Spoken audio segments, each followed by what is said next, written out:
सतर्क नागरिक स्वयंसेवी सामाजिक संस्थेच्या वतीने यावर्षी एक राखी लाडक्या सैनिकांसाठी हा उपक्रम राबवण्यात आला। आपल्या देशाचे सैनिक आपल्यासाठी दिवस-रात्र बॉर्डरवर लढत असतात।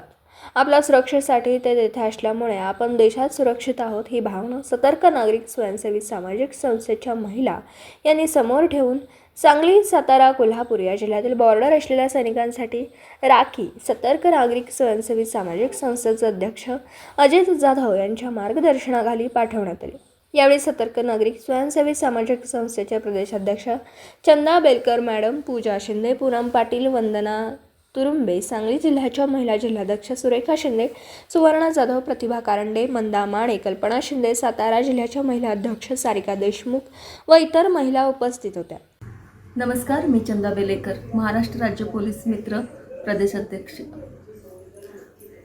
सर्वप्रथम माझ्या बंधू भगिनींना राखी पौर्णिमेच्या हार्दिक शुभेच्छा।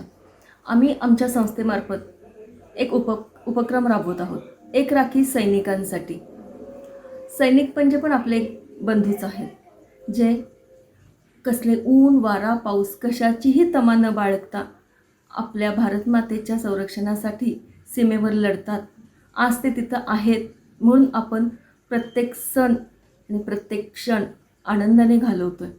त्यामुळं नक्कीच एक राखी माझ्या सैनिकांसाठी। धन्यवाद।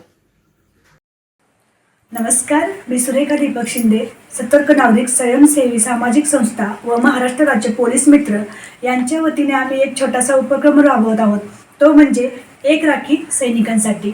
तर प्रत्येक वर्षी बहीण आपल्या भावाला राखी बांधून त्याच्या दीर्घ आयुष्याची प्रार्थना करते, तसंच आम्हीही सैनिकांना राख्या पाठवून त्यांच्या दीर्घ आयुष्याची प्रार्थना करीत आहोत।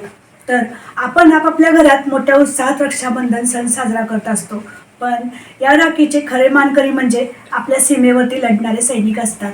तर ते आपल्या प्राणाची पर्वा न करता दिवस रात्र सीमेवरती पहारा देतात व आपल्या आयुष्यातील प्रत्येक क्षण देशाच्या संरक्षणासाठी अर्पण करतात। तर सैनिक हो, आम्हाला तुमचा खूप खूप अभिमान आहे आणि सतर्क नागरिक पोलीस मित्र यांच्या वतीने तुम्हाला रक्षाबंधनच्या हार्दिक शुभेच्छा।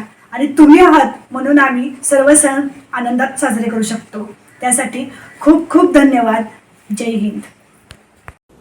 दिवसभरातील घडामोडींचा आढावा घेण्यासाठी पाहत रहा N24 मराठी न्यूज चॅनल।